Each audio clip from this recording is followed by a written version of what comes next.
Hello everyone, we are now officially over halfway through 2024, which is wild by the way, but that means June is over and it's time for us to go over all the games I played in June.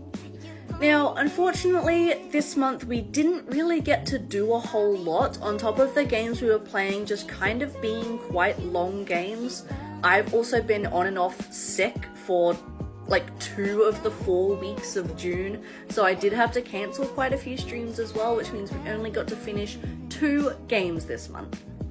Firstly, we finished Luigi's Mansion 3 finally. This was one of the longer games we've played actually in a while, and it really tested me.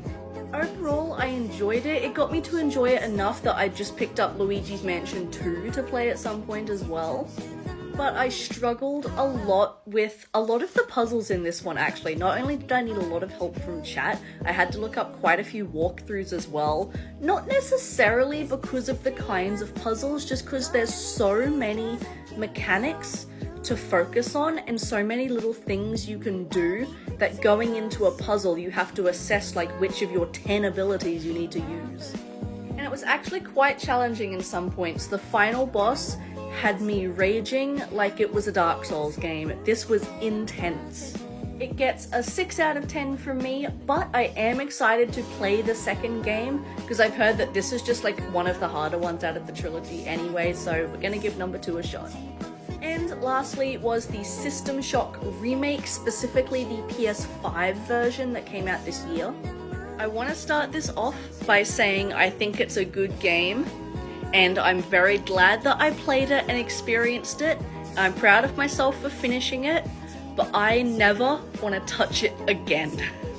I know old school games like this are unforgiving, but I got my ass absolutely handed to me. Even on everything being the easiest difficulty, we died over 150 times. Now, to be fair, it's not the kind of game I would naturally pick up anyway, but just be aware for anyone going into this game that hasn't played the original or isn't familiar with it, that it is not going to hold your hand. It is very difficult.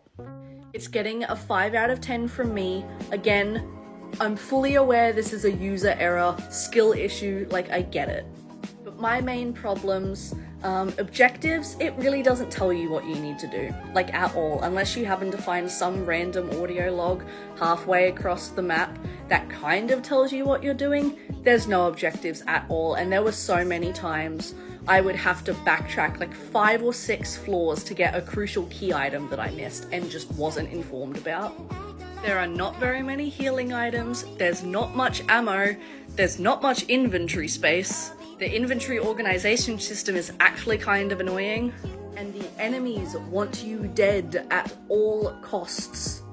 Genuinely, about halfway through our playthrough, I was considering giving up, but we pushed through with the help of a walkthrough, and we actually ended up completing this game. The final third of the game actually wasn't that bad. At that point, we sort of knew what was happening. I had some good guns, and we actually made it through fairly unscathed, but the first 2/3 of this are punishing. But that is all from me. I'm hoping to get through at least 2 or 3 more games in the month of July, but we are playing some longer ones again, so you'll just have to stick around for that.